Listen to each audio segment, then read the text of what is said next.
উত্তৰ গুৱাহাটীত অসম গণ পৰিষদৰ জালুকবাৰী সমষ্টিৰ মুখ্য নিৰ্বাচনী কাৰ্যালয় মুকলি। গুৱাহাটী লোকসভা সমষ্টিৰ বিজেপি এজিপি মিত্ৰজোঁটৰ প্ৰাৰ্থী বিজুলী কলিতা মেধিৰ হৈ প্ৰচাৰ চলোৱাৰ বাবে এজিপি দলৰ মুখ্য নিৰ্বাচনী কাৰ্যালয় মুকলি কৰা হয়। কাৰ্যালয়টো মুকলি কৰে অসম গণ পৰিষদৰ কেন্দ্ৰীয় সাধাৰণ সম্পাদক মনোজ শইকীয়াই। নিৰ্বাচনী কাৰ্যালয় মুকলি অনুষ্ঠানৰ সভা পৰিচালনা কৰে অগপ দলৰ কেন্দ্ৰীয় সম্পাদক জয়ন্ত কুমাৰ নাথে।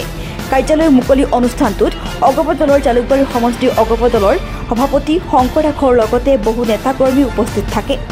অনুষ্ঠানটোত বিজেপি দলৰ জ্যেষ্ঠ নেতা ধৈৰ্য বৰুৱা, উত্তৰ গুৱাহাটী বিজেপি মণ্ডলৰ সভাপতি গংগাধৰ দাস, সাধাৰণ সম্পাদক সঞ্জীৱ শৰ্মা, গজেন্দ্ৰ বৰা, সম্পাদক প্ৰাঞ্জল দাস, কনক বৈশ্য প্ৰমুখ্যে বহু নেতাকৰ্মী উপস্থিত থাকে।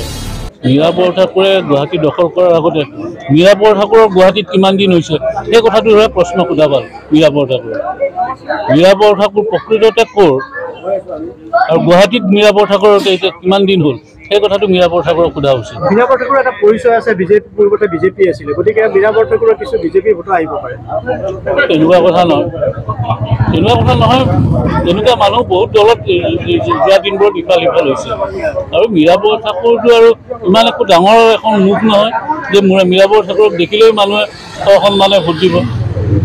মীৰাবৰ ঠাকুৰক মই ক'লো নহয়, মীৰাবৰ ঠাকুৰৰ গুৱাহাটীত কিমানটা দিন হ'ল সেই কথাটো প্ৰথম মীৰাবৰ ঠাকুৰক সোধা ভাল। মীৰাবৰ ঠাকুৰ গুৱাহাটী লোকসভা বা গুৱাহাটীৰ মানুহৰ এই বায়ু পানীৰ লগত কেনেধৰণৰ সম্পৰ্ক সেই কথাটো স্পষ্ট কৰক, তাৰপিছত কথা হ'ব।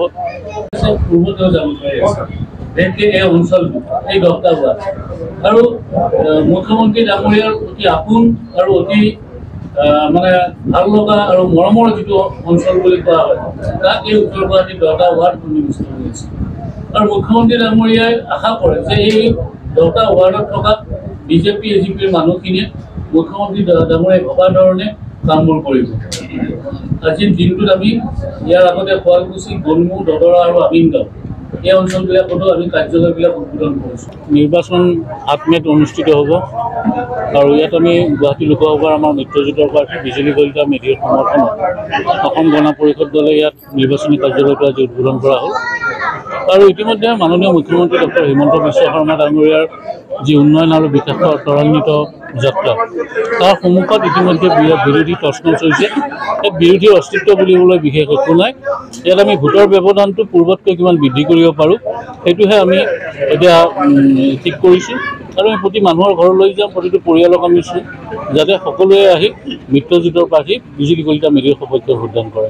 বিজেপিৰ এখন পোষ্টাৰ নাই, তৎসত্ত্বেও আপোনালোকে মানে শংকিত নেকি আপোনালোকে বিজেপিলৈ? শংকিত হোৱাটো প্ৰশ্নই নাই, কাৰণ নিৰ্বাচনটোৱে তেনেকুৱা।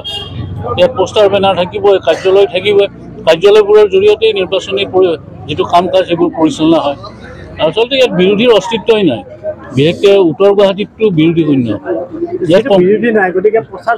আমি এইকাৰণে প্ৰচাৰ চলাইছোঁ, এইকাৰণে আমি নিৰ্বাচনী কাৰ্যালয় খুলিছোঁ যে আমি ৰাইজৰ মাজত আছোঁ, সেই কথাটো আকৌ এবাৰ আমি প্ৰমাণ কৰিছোঁ। News desk report and live.